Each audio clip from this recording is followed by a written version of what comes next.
Hey guys, thought I'd go over some of the cool stuff I found while garage sailing over the weekend. Everything on the table here, except for one item, I was able to get for $1 or less. We'll start out with the screwdrivers. If you've watched this channel for any length of time, you know I love these screw-holding screwdrivers. This guy here is a quick wedge, and it's probably the largest of these that I have. I found this guy at one sale, and then later on at a different sale in the same town, I came across this guy, another quick wedge, but this time it's a shorty. This is the smallest one of these that I've ever seen.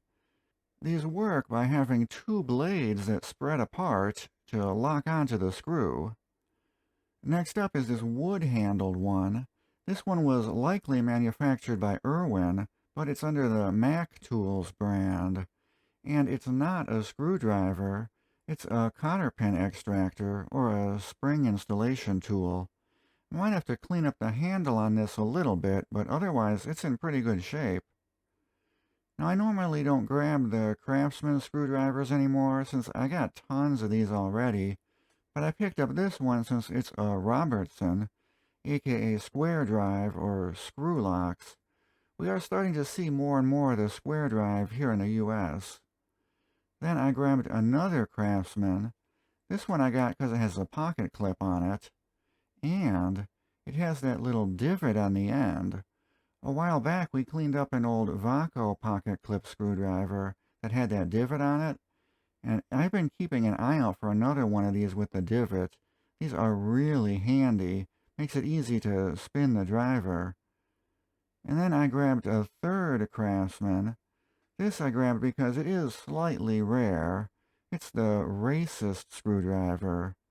From what I understand, at the time Sears wasn't able to make a deal with NASCAR for brand licensing, so they just went with a generic race theme, using the checkered flag logo.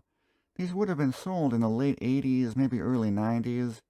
They had a full set of them, but you don't come across them too often. And the last Craftsman item is one of those right-angle ratcheting screwdrivers. This one is the Phillips version. The bits on these were not removable, so if you wanted the flat blade version, you'd have to buy another screwdriver. And there's a pretty coarse action on them too. Might save this guy for a future video. And the last screwdriver item is another screw-holding screwdriver. This one is a different style. These have a spring-loaded mechanism in them, and when you just press the screw onto the tip, it snaps and then it locks the screw in place, and you can use it to start the screw. This next item is the one I am most excited about. This is the Herbrand Multiscope. Herbrand came out with their mechanic stethoscope back in 1950. You just touch the tip to the valve cover of the engine, and then you can hear the valve noise through the earpieces. There are modern equivalents of these out there, but this example is pretty early production.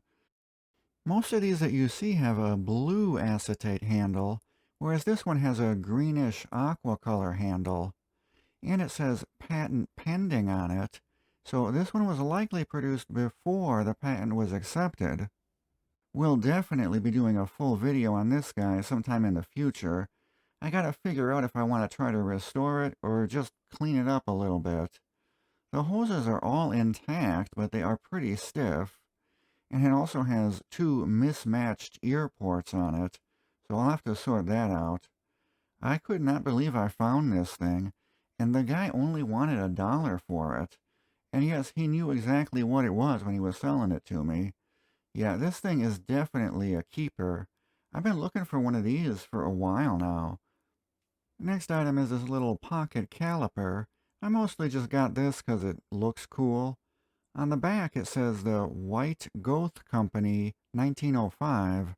I think I found the patent for it. Mine might be missing that protractor piece, but it's still a pretty cool find for $1.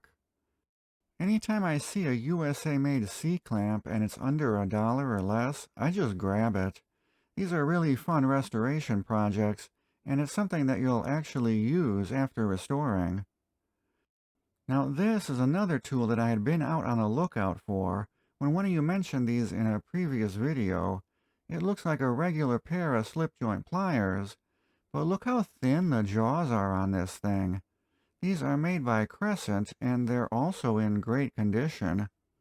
So I'm just going to use these here in the shop. These guys I thought were super cool. They're little pocket knives that use a regular razor blade.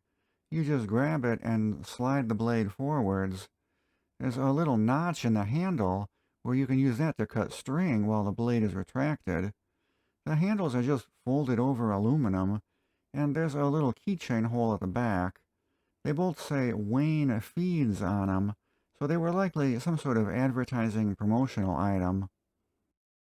This thing I just had to pick up. It's a tap handle that somebody made themselves by welding some scraps together. You can see here he is using a set screw to secure the tap in place, but then he must have snapped off the set screw at one point and then just drilled a new hole for a new set screw. But this thing still might be handy. Sometimes you don't want a long tap handle in the way when you're tapping. Also, it's kind of shaped like a dingus and balls. Yeah, you can't unsee it now either, can you? This little guy we will definitely be restoring in a future video. This is the smallest vise that I've ever seen. For some reason, they have a cut-off pipe nipple on the end here, I guess to use as a thumb screw. I think we need to put something nice on there. Maybe a knurled thumb screw or a brass wing nut. This little guy cost me $2, so it's the most expensive item on the table here. This thing I also thought was kind of neat. It's an installation tool for E-clips. So you just stick the E-clip onto here, and it makes it easier to install. It only works on one specific size though. You don't need these too often, but when you do need them, they come in super handy. The last item is this hacksaw. Yeah, this is pretty nasty. It's missing the grips for the handles. Somebody stuck a nail in here just to retain the blade. The tube on top is bent. The whole adjustment assembly is rusted and seized up. And to top it off, the back portion of the handle has a crack going all the way through it. Why would I buy a piece of junk saw like this? Well, it's because I have another one of these that I've been saving, just in case I come across a second one. This one has a chunk broken off of the front portion. The front's about to fall off. So why have I been saving this junk saw for the past 3 years? 'Cause it literally says Milf Master on it. Yeah. Actually, it says Milford Master Grip. But as far as I'm concerned, it's a Milf Master. We're going to take the front from the other saw and put it on this one to fix it. So stay tuned for that video. I also did grab some non-tool related items, and I picked up some stuff that I'm going to resell to try and make my money back. And I found this cool kick stool. You used to see these in libraries all the time, and I always wanted one. You just step on it, and then it locks itself down so it won't scoot around anymore. These were made by Kramer Industries in Kansas City, so I'll need to dig into that company further and see if there's a story there or not. Alright, thanks everyone for watching. I'm sure I'll have a few more videos like this as I document my garage sale and flea market finds over the summer. See you later. Bye.